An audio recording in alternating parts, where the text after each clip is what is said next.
Welcome to Book Banter with me, your host, Dianne Burkhart.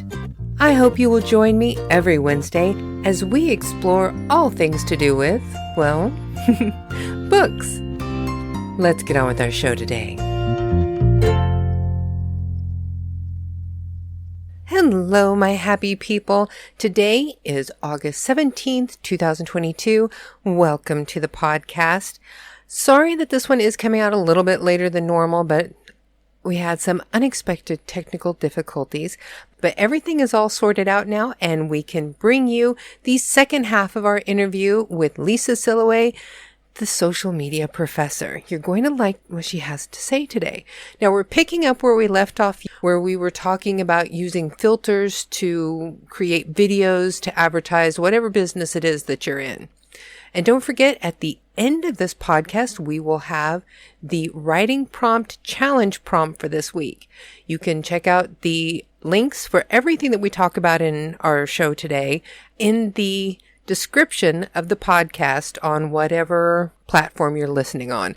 Or go to my website, burkhartbooks.com/podcast, where you can find our podcast on there.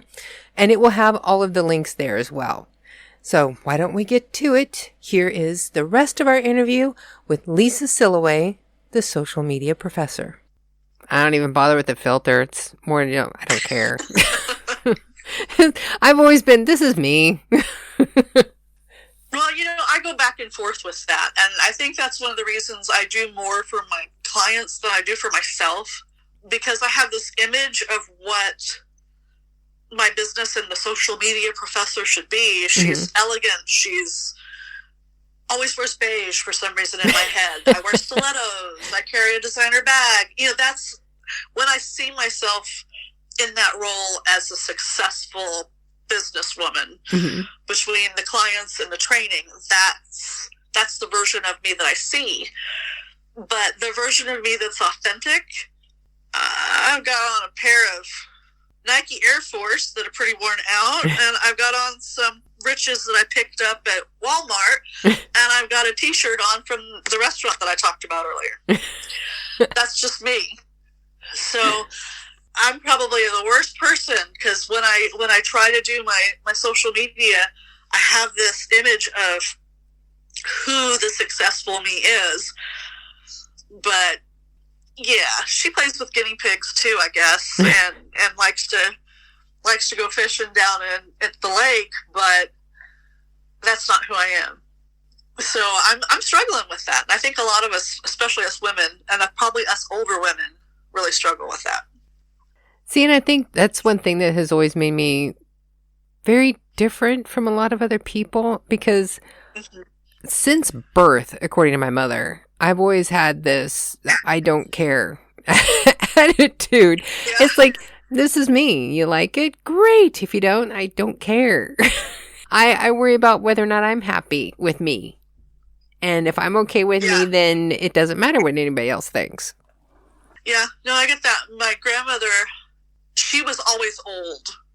She had my mother when she was 42, I think. And then my mom had me at 37. Oh, wow. So she was never nothing but old in my head.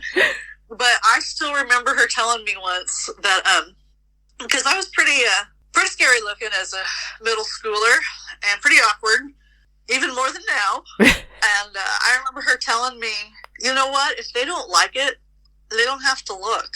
Yeah. I think for my appearance, I do play with filters because it is fun. And that way I don't have to put on makeup too. But I kind of maybe even approach social media that way a little bit. It's every post is not for everybody. Every client is not for everybody. You might be able to look at my jerky client, my meat client, and say, man, she took some good pictures, but you're never ordering it, and you probably wouldn't follow it because you're vegan. So it's not for everybody. I'm not for everybody, and that's kind of tough in this social media world where we have to put ourselves out there in order to be successful, consistent business people. It's you're putting yourself out there for rejection all the time, and it's tough. Oh yeah. I always just kind of think, if they don't like it, they don't have to look. How do you approach a new client? probably my first step is the one that's the most annoying to my clients. I take my time. Mm-hmm. You know, they see established social media presences where they can pivot. In fact, while we've been talking, one of my clients that deals with mortgages, I just posted something about the interest rate here in the U.S. going up. Oh, wow. To counteract inflation. And I just posted that really quickly. They're used to everybody being able to pivot quickly, but they don't understand that there's that long-term plan that you put in place to lead up to a holiday, to lead up to a sale, to just establish yourself. And I like to take the time to figure out those keywords. I want to get 50, 60 hashtags so that I can rotate some of them. And I want to know the business. If I was going to take on a writer like you, well, I've already read your books, so that's not really a fair comparison. But if I hadn't read any of your books, I would have to read the books.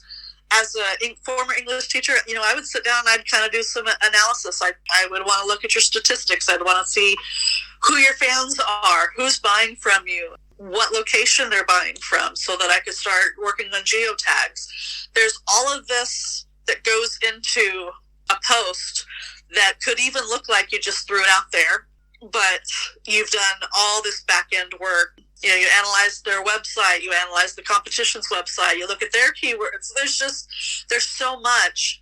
And I usually try and keep it to 2 to 3 weeks before I'm really heavily posting for them. But if you do it right, you have to dig in. And I think, you know, any of your writer friends that are listening, they just need to take that step back and do a little extra research. You know, pretend you're writing your master's thesis.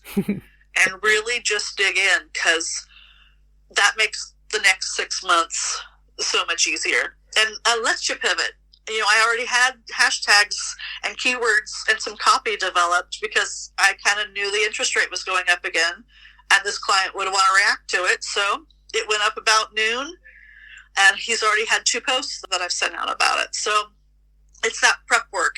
And I know they want me to get in there in the next morning and start posting, but I usually don't. And that's usually the first step. And then I just kind of start crafting stuff and see what sticks. So now, how important do you think it is for small businesses to have their own specific website for their business? Oh, you have to. You're not considered valid to Gen Z, especially. Well, if you don't have social media for Gen Z, you're done. If they can't find you on Instagram or TikTok, then you don't exist. But, you know, some of the millennials, they grew up with it. If you don't have a website, that's like not having an ad in the phone book when I was young, so that people could find you. So 100%, even if it's one page with links to your Amazon books, author's bio, links to any articles that have been written about you. The young people like to scroll. You can just make one big long page. As long as you've got that, you're valid. If you don't have that, you just don't exist in those young folks' world. My youngest, she's 14. If it's not on TikTok, that's where she goes to look stuff up, to look up a restaurant or look up a clothing brand. She goes to TikTok. I do have a TikTok account for Burkhart Books, but I have not done anything with it yet. I've started doing, and I'm not real consistent with it yet, because I don't think my life's that interesting, but vlogs, VLOG, like a mini vlog of your day, video blog. Mm-hmm. I've started doing that on days where I'm not sitting at my desk the whole day. So like today, I went to a ladies' luncheon, and then we played bingo, and I didn't win anything. I played with the kitten this morning, so I got a cute video of the kitten. I'm getting ready to do a photo shoot here in about an hour, so I'll incorporate some of those raw photos into it. And then, I don't know if I mentioned it, I'm still at my friend's restaurant, even though she's gone. They have a fantastic new owner, and he asked me to come back. I call that my joy hustle. It's from Wichita's Delano Barbecue Company.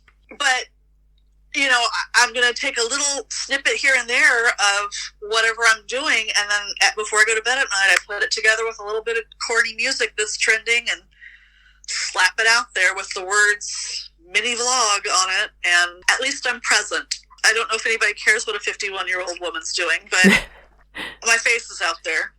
See, I know I need to start doing that. I bought a backdrop to help hide some of the garbage that's behind me in my office so that it looks like a nice wooden wall back there now. And I've got my circle light and I've got my stand, and I just need to actually do it. Yeah, it's tough. I'm not a fan. No, wait, I take that back. I love TikTok. I can go down that rabbit hole and stay there for hours. But, yeah, I'm not sure it's the best place for Gen X. Considering it's like I'm a client who's coming to you and I want to hire you to take care of my social media, what services do you supply for your clients? Oh, gosh. Soup to nuts. I'm kind of a jack of all trades a little bit right now, because whatever they need is kind of what I do. And if I can't do it, I got somebody that I've already worked with in the past, and I can either outsource or they can go directly to them. You know, I have everything from small packages for folks that just need to be out there. Probably one of the best examples of that is that I have a client that sells AED, you know, the little things if your heart stops. Oh, yeah. That are, you know, in the hallways, or they're in gyms, and they're at sporting arenas. And he does that, and he teaches CPR, and he also checks them and inspects them yearly for everybody. Even if you didn't buy from him, he goes out, and he's a really good guy. Nobody's really going to go look for him for, like, uplifting content. Mm-hmm. Nobody's, you know, I mean, he had a few that were good examples and videos of somebody being revived or brought back to life, but you have to blur faces, and it's just not a good company to go viral. Yeah. And it never will. But the young people, that's where they go first. They go to TikTok, they go to Instagram, they go to Facebook. If they've got a question, or if their business is thinking about getting one, that's where they're going to go first. May not go directly to the website. So I always called those Yellow Pages ads. And if you're young, the Yellow Pages were a big, thick book that got delivered to your house once a year that had every business in your town listed. And those are just a few posts, maybe 2 posts a week, and make sure their Google My Business is updated. And it goes all the way up to constantly changing your website, to doing videos and doing original photography. I've got a photo shoot later tonight for a lady that makes the best cream puffs in town. So, you know, I can kind of do the whole shebang. I've directed commercials and written commercials for people and created websites for people. I also do print stuff if they need it. So I kind of try to be an agency all in one person. Doesn't always work, but that's my goal, because I like working with the small businesses, and they can't pay that $20,000 for a logo, but they can pay me $300. You know, it might not be iconic like the McDonald's golden arches or the Nike swoosh, but I can get them something recognizable and get them something to put on their business cards. I kind of do whatever needs doing, if that makes sense. You mentioned something in there that I wanted to ask you about. You said constantly changing your website.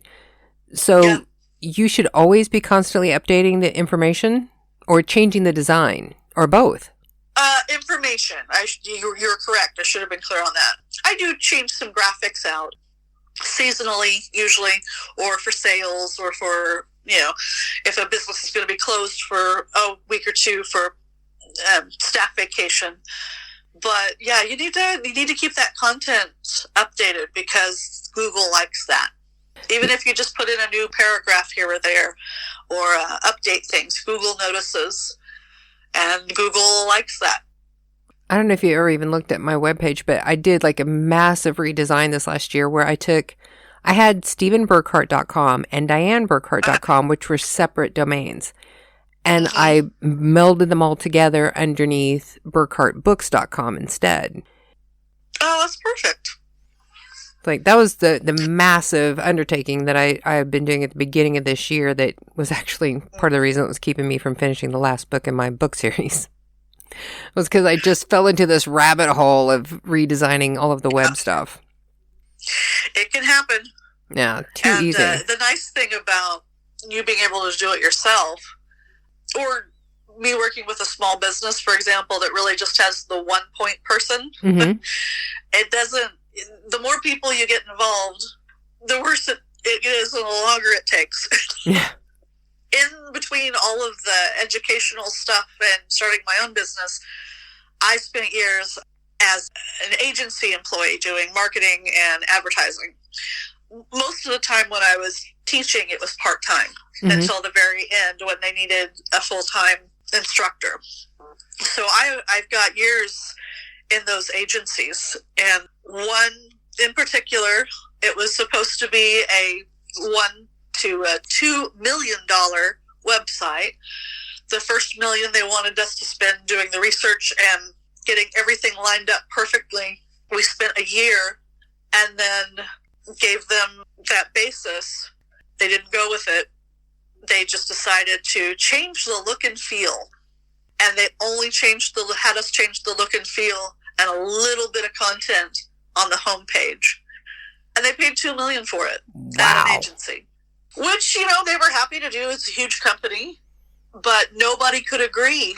And I think that's one of the things I like about working with folks like you and, smaller businesses is that you can get stuff done. It's just so much nicer. If somebody would like to contact you about hiring you to do their social media, how do people get in contact with you? It is lisasillaway.com. And I do have a link in the podcast description so people can find you easily. I would say going out to my website, lisasillaway.com, and that's lisasillaway.com. That is my marketing business. I also, and it's not up yet, but it'll be up within the next 6 weeks. I've decided to kind of go back to my teaching roots, and I'm starting the Social Media Professors Academy, because that's what I go by as the social media professor. So I'll start teaching online, some free, some longer sessions that are beyond a webinar where we need to actually work on things together and develop plans. And that'll be the socialmediaprofessor.academy. Oh, nice. So a couple of different places to find me, and I'm the social media professor all over social media. And I do have links to some of those. About 70 and kind of doesn't have much hair. That's not me. Yeah, I found him when I was Googling you. Yeah. Is there anything else you think that we should cover? I would just want to encourage people, even though it's not always fun to put your face out there, and it's not always fun to take those kind of risks. I don't dance on social media, for example, but other women my age do, and it catches people's eyes. So, maybe learn the Lizzo dance and have fun doing it. Bring your kids out and learn how to do a dance. Film yourself, riding with your cat sitting on your lap. Whatever it is, whatever kind of makes you and makes you unique, go ahead and put your face out there. It's scary, and I don't like doing it, but in this market and this world, that's where we've got to be. I know I use Shaggy a lot. He's my little mascot, and he's adorable, so I post him on their things. He heard his name. He's in here now.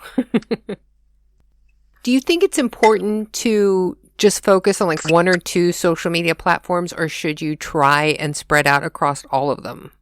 Spread out, because you can repurpose your content. You don't have to say, okay, I'm going to do this on Facebook and this on Instagram. Now, that's nice if you have time to do those things and kind of settle yourself into different genres or different voices for each one, custom to the group that's, on TikTok or Facebook, because Facebook does tend to skew a little older. But, just repurpose your content. If you do a video that you're putting on TikTok, go ahead and stick it out on Facebook, stick it out on Instagram Reels. Yeah. It doesn't hurt anything. And all it can do is make your life a little easier. Thank you so much for joining me today. It has been wonderful talking to you. It's been good talking to you too. A lot of fun. Thank you. Whenever you decide to have your academy up and running, I'd like to have you back and talk about your school and what you can do for people with the classes. That would be fun. I would appreciate that. Thank you for joining us, and you have a good day. Oh, you have a good one too. And there you have it, my happy people, the second half and the conclusion to our interview with Lisa Sillaway, the social media professor. If you need somebody to help you with your social media, be sure to look her up. I have links to some of her social media in the description of this podcast. And now it's time for our writing prompt challenge prompt.